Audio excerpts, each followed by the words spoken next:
Olá, querido aluno do Centro de Estudos Presbiterianos, seja mais uma vez bem-vindo ao nosso curso de Atos dos Apóstolos. Nós estamos no segundo módulo, a estrutura e o conteúdo do livro de Atos, onde nós estaremos estudando sobre agora o conteúdo que Atos tem a oferecer a nós, Igreja do século XXI. Essa é a segunda aula do segundo módulo, o conteúdo de Atos dos Apóstolos. Meu nome é João França, você já me conhece, sou ministro da Palavra e dos Sacramentos pela Igreja Presbiteriana do Brasil.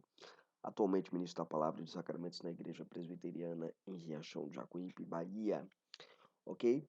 Se você quer conhecer mais sobre os nossos cursos, a nossa estrutura de trabalho, acesse o www.centrodeestudospresbiteriano.blogspot.com.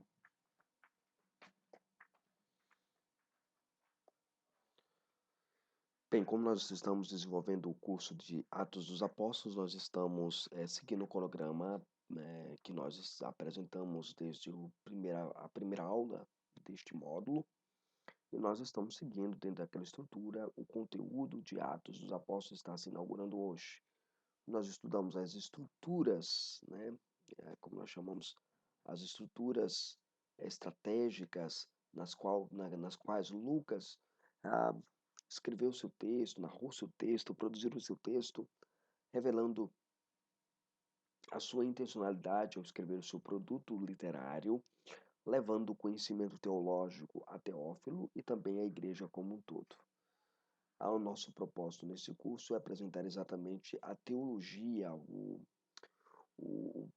conhecimento que Lucas tem da teologia cristã veterotestamentária e daquilo que nós aprendemos enquanto Igreja do Senhor Jesus sobre Atos dos Apóstolos. Atos dos Apóstolos é um livro que precisa ser bastante conhecido pela Igreja do Senhor Jesus. Muito bem. O livro de Atos dos Apóstolos é marcado por uma forte ênfase teológica em aspectos importantes. Chegamos agora à questão do conteúdo do livro em apreço. Este conteúdo é de capital importância para entendermos a mensagem que Lucas tenciona transmitir aos seus leitores, como Teófilo e a igreja primitiva em primeiro momento, os seus leitores originais. Lembre-se da nossa primeira aula, do primeiro módulo, que nós deixamos bem claro que os textos bíblicos nunca foram produzidos pensando em nós, leitores do século XXI, mas foram escritos pensando em leitores do século I, ou seja, dos crentes que estavam recebendo a primeira mensagem. É claro que, como é a palavra de Deus, ela se estende a todo tipo de pessoa ao longo do tempo. O conteúdo a ser tratado no livro é esboçado por Lucas, logo de início, no primeiro capítulo, apontando assim o desenvolvimento natural da vida missiológica e consolidadora da igreja primitiva. Qual é a ideia? A ideia é mostrar exatamente que aquele esboço que nós já temos dito desde o primeiro módulo, que é o esboço natural do livro de Atos, é o esboço natural que Atos vem desenvolvendo, porque a dinâmica de Atos é marcada por isso, ela é marcada pela temática exclusiva de Atos 1:8. Seguindo aqui a nossa proposição, vejamos aí a ideia desenvolvida a partir do capítulo 1 de Atos. O esboço de Atos está aí apresentado da seguinte forma. No capítulo 1, dos versos 1 a 11, nós temos como uma espécie de introdução do livro, ou uma repetição de introdução, se assim entendermos. Lucas ele mostra a unidade nesse primeiro capítulo entre Atos e o Evangelho de Lucas. Depois nós temos a origem da igreja em Jerusalém. Atos capítulo 1, versos de 12 até o capítulo 8, verso 3. Depois nós vamos ver o período da transição, que é Samaria, do capítulo 8, verso 4, até o capítulo 11, do verso 1 ao 18. Depois nós vamos ver a expansão para os gentios, a missão paulina, Antioquia e o Império Romano. Então vai do capítulo 11, versos 19 até o capítulo 21, versos 14. E a prisão e defesa de Paulo em Cesareia e Roma.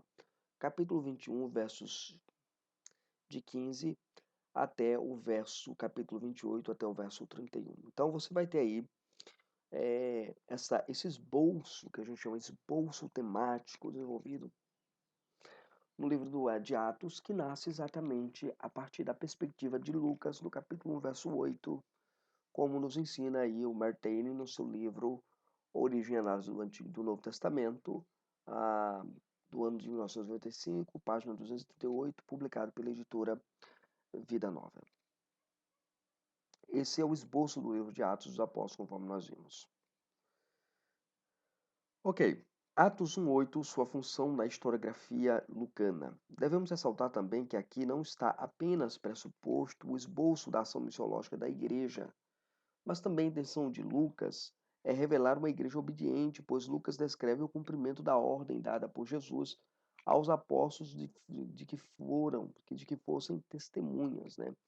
Então, assim, quando você ler o livro de Atos, você descobre que não é apenas o esboço que Lucas está mostrando o que está acontecendo. Mas o esboço foi oferecido pelo próprio Cristo. Então Cristo disse: olhem, fiquem aqui em Jerusalém, vocês vão receber o Espírito Santo, e aí vocês vão ser minhas testemunhas em Jerusalém, Judéia, Samaria, até os confins da terra. Então, essa expansão, nessa passagem, temos Jesus estabelecendo o desenvolvimento geográfico da expansão missionária da igreja primitiva. Nesta aula, nós seguiremos esse esboço oferecido por Lucas para explorar o conteúdo de Atos dos Apóstolos. Primeiro, seguimos aí o crescimento do Evangelho em Jerusalém, ou seja, o primeiro campo geográfico da ação missionária da igreja, Jerusalém. O livro de Atos dos Apóstolos tem seguido, logicamente, este esboço supramencionado. A primeira seção trata dos começos em Jerusalém, segundo Taylor.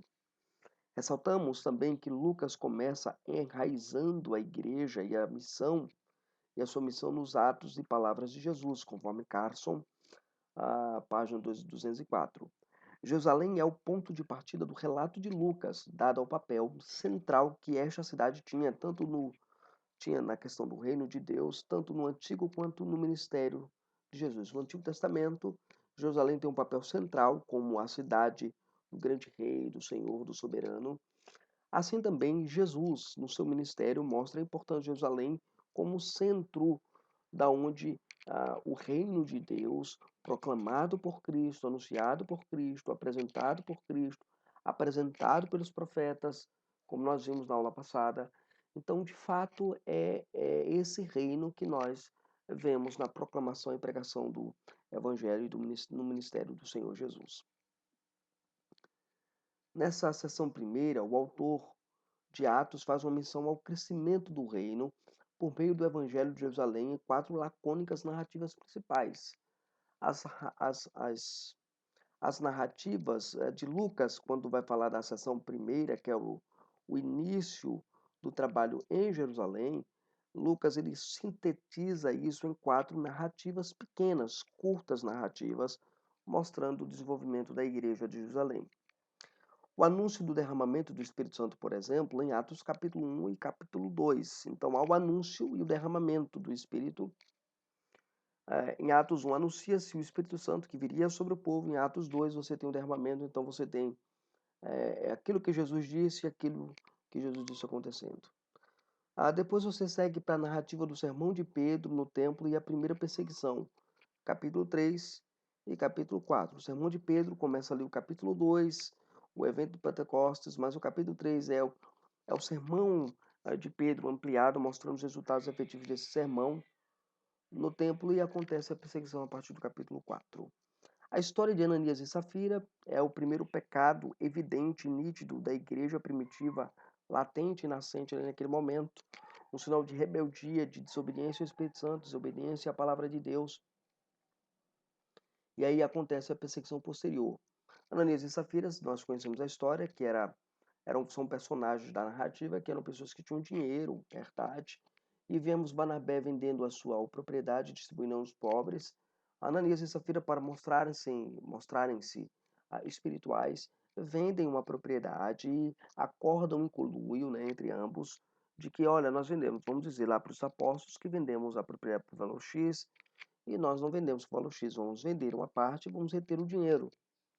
Assim, mentindo e mostrando uma falsa piedade, uma falsa espiritualidade. E assim o que acontece nesse processo da mentira, Deus, o Espírito Santo, condena a Ananias e Safira e eles são fulminados perante a comunidade da fé. A primeira disciplina eclesiástica que acontece praticamente na igreja primitiva. A eleição de diáconos e a perseguição, conforme vemos em Atos capítulo 6 até Atos capítulo 8, versos de 1 a 4. Então, esses esboços narrativos, eles são apresentados em pequenos blocos por Lucas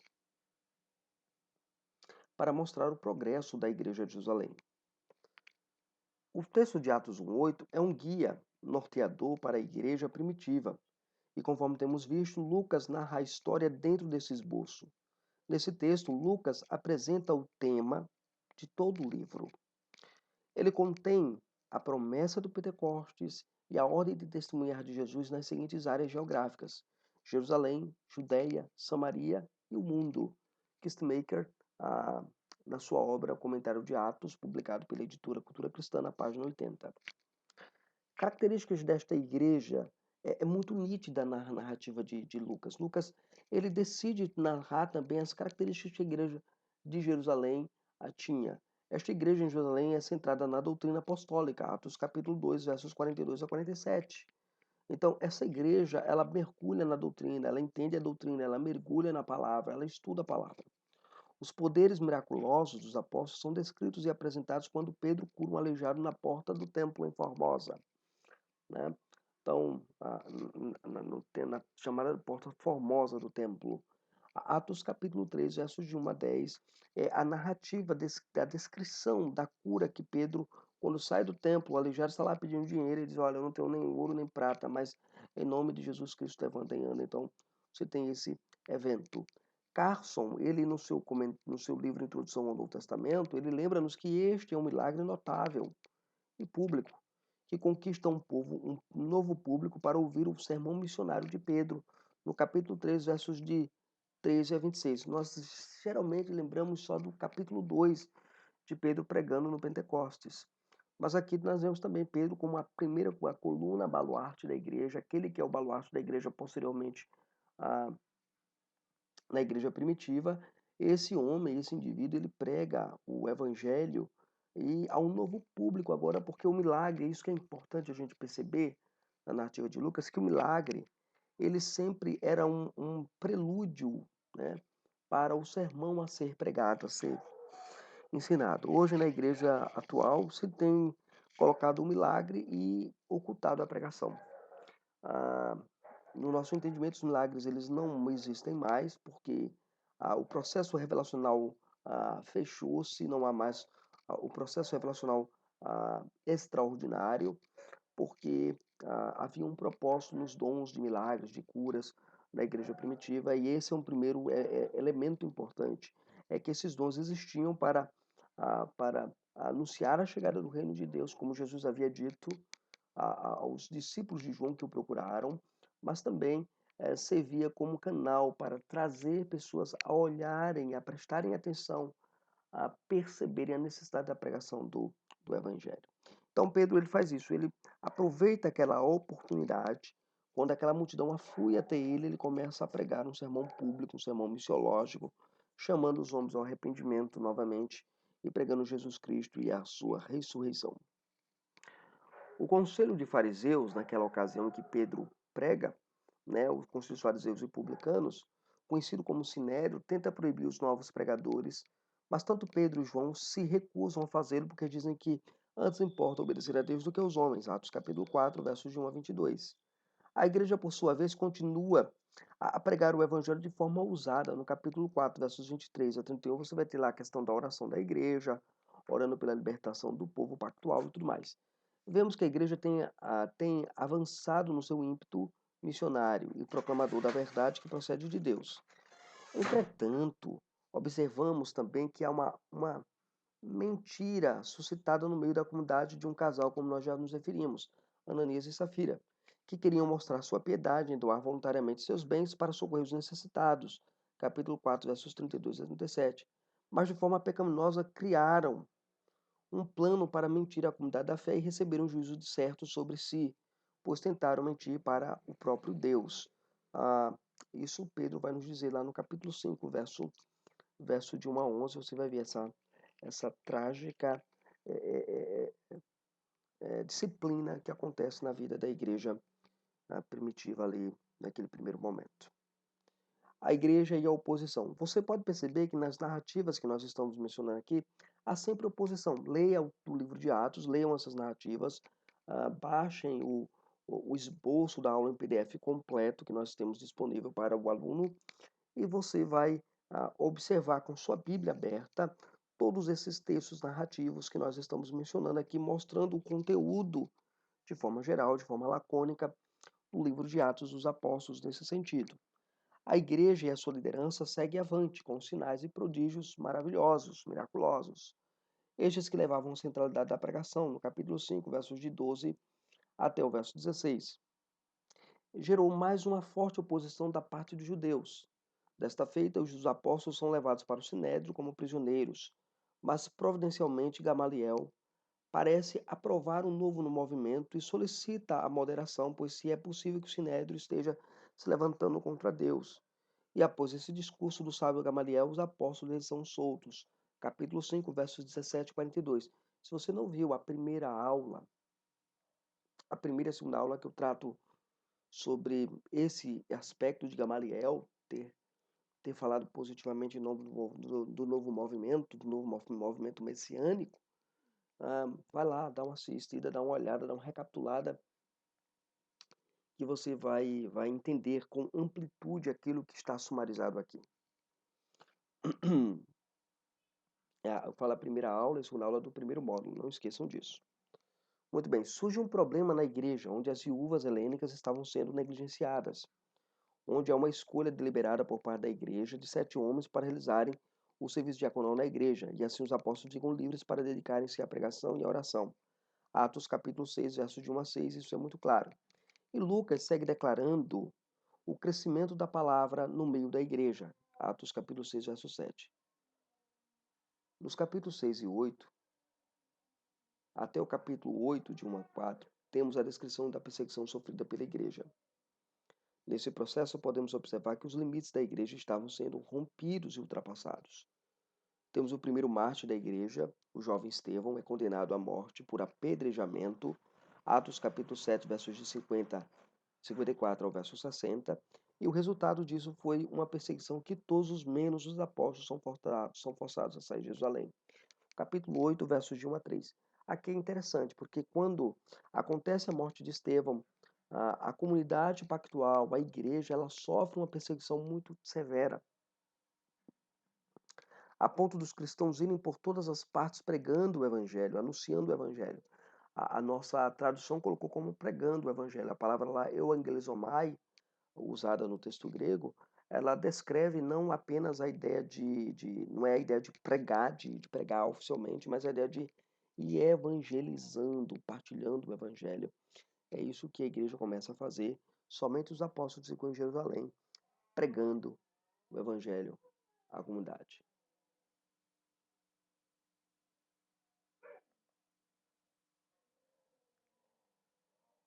O testemunho da igreja na Judéia e Samaria.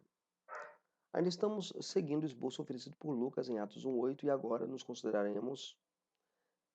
consideraremos o testemunho da igreja nas regiões da Judéia e de Samaria. O livro de Atos não pretende, contudo, constituir uma descrição exaustiva de todos os acontecimentos que se deram no desenvolvimento da igreja primitiva. Não se diz nele qualquer palavra a respeito da expansão para o sul ou para o leste da Palestina, se bem que deva ter havido cristãos no Egito e na Síria desde muito cedo. Havia crentes também em Damasco antes da conversão de Paulo, mas não nos é dada qualquer descrição do progresso da igreja lá. A principal narrativa de Atos ocupa-se da missão que levou o evangelho para o norte, através da Antioquia para a Ásia Menor, e daí para a Macedônia, para a Caia e para Roma. Aqui eu tenho mais uma vez, lembrando-nos que esse esboço ele não é uma coisa exaustiva. Né? Atos não é um livro exaustivo para mostrar, ele pega as partes centrais, fundamentais para a expansão do evangelho do reino E aí ele coloca no seu texto, Lucas coloca no seu texto dessa forma. William Barclay nos lembra que o grande propósito de Lucas era mostrar a expansão do cristianismo e como essa religião que começou em um pequeno lugar na Palestina, em pouco mais de 80 anos chegou até a grande capital do Império, Roma. Isso ele diz lá no seu comentário a Atos dos Apóstolos, página 8ª. Lucas, ele costuma usar blocos narrativos para sintetizar as suas ideias e as suas perspectivas históricas e historiográficas na questão da expansão do reino. A segunda divisão principal de Atos se concentra no testemunho do Evangelho da Igreja na Judéia e em Samaria. Este bloco compreende de Atos 8, verso 5, até Atos, capítulo 9, versos de 1 a 31. O enfoque de Lucas na Judéia e Samaria são sumarizados por Lucas, né, em dois blocos narrativos de histórias centrais aqui em Atos. Primeiro, o ministério de Filipe em Atos, capítulo 8, versos de 5 a 40. Esse bloco aqui é um bloco do ministério de Filipe em Samaria. É muito interessante isso. E depois você vai ter a conversão de Saulo em Atos, capítulo 9, verso de 1 a 31. Esses dois sumários históricos são importantes porque atraem atenção para o crescimento da igreja. Por exemplo, o crescimento interno continuou porque tantos novos crentes continuaram cheios do Espírito Santo, conforme vemos em Atos capítulo 8. E também podemos localizar Saulo sendo feito apóstolo depois da sua conversão, em Atos capítulo 9. O capítulo 8 de Atos fala-nos de modo curioso de Filipe que se tornara um evangelista. Aquele Filipe lá que é escolhido diácono, né? Muito bem. Ele se tornara evangelista e seu ministério começa mediante a explicação de um trecho das Escrituras lá na região da Samaria. Ele chega perto de um carro de um oficial, né, do etíope, um eunuco etíope lá, e ele pergunta, entendes o que ele perguntou Filipe ao eunuco, né, que por sua vez respondeu, como posso entender sem que ninguém me guie? Atos capítulo 8, versos de 30 e 31. O verbo guiar ou compreender ou sem que alguém me explique, né? Na verdade, ele não é explicar, a palavra ali é guiar, né? O verbo guiar nesse trecho, no grego é a palavra rodexei, né? Rodexei. Literalmente significa escutar, guiar. E figurativamente pode significar instruir, ensinar, guiar no aprendizado. De fato, o autor de Atos, apóstolo, diz que Filipe tomou como ponto de partida aquele texto de Isaías que o eunuco lia, Isaías capítulo 53, versos de 7 a 8, para, a partir dali, anunciar o Evangelho, o guiar ele até o Evangelho, guiá-lo até a Cristo. E nós conhecemos a história. Esse indivíduo, ele crê no Evangelho, abraça o Evangelho, percebe o Evangelho, e ele simplesmente, naquele dado momento, ele é levado ao ato batismal e é batizado. Né? E aí Filipe é arrebatado para a sua missão mais adiante também em Samaria. Ele começa lá na Judéia, vai até Samaria, e assim o progresso do evangelho começa a ser mostrado de maneira muito, muito nítida em toda a narrativa bíblica. Muito bem. Lucas também narra de forma primorosa a experiência dramática da conversão daquele que era o perseguidor da igreja, Saulo de Tarso, pois Deus o havia escolhido para a obra do ministério da palavra, no capítulo 9 de Atos, versos de 1 a 30. O refrão do crescimento da igreja é aditado nesse contexto, ou seja, aquele grande inimigo da igreja agora é conquistado pelo poder do evangelho, é conquistado pela palavra, e diz aí que a igreja está agora crescendo de maneira sumária, de maneira muito nítida, de maneira muito clara, ou seja, nada vai impedir o crescimento do evangelho. Aqui vemos que a narrativa de Lucas cumpre o itinerário do evangelho do Senhor Jesus, sendo proclamado primeiramente em Jerusalém, ou seja, aos patrícios da igreja primeva, mas logo de imediato vemos a igreja sendo espalhada para a Judéia e Samaria. E assim podemos vislumbrar o efeito poderoso da ação do Espírito Santo por meio da pregação na vida dos apóstolos e discípulos que doaram-se com as suas vidas a proclamar a mensagem do reino de Deus ao mundo perdido, tanto da Judéia quanto de Samaria, incluindo a própria Jerusalém, como nós temos visto. Ok, meu querido aluno, aqui nós ficamos nessa aula. Na próxima aula nós vamos estudar mais uma vez o conteúdo de Atos, indo agora para a última a última região geográfica, que é os confins da terra, e nós vamos entrar nas outras regiões para a gente entender como o evangelho expandiu de maneira notória, de maneira nítida, de maneira eh, graciosa, ok? Então, você que é aluno do Centro de Estudos Presbiteriano, você que é aluno desse curso de Atos dos Apóstolos, faça os exercícios que são recomendados, leia o texto na íntegra, conforme está no PDF, você baixa o PDF, você leia o conteúdo na íntegra para você sumarizar. E se você conhece alguém que você acha que poderia fazer este curso, aprender mais a palavra de Deus, conhecer mais o livro de Atos, recomenda o nosso curso, tá bom?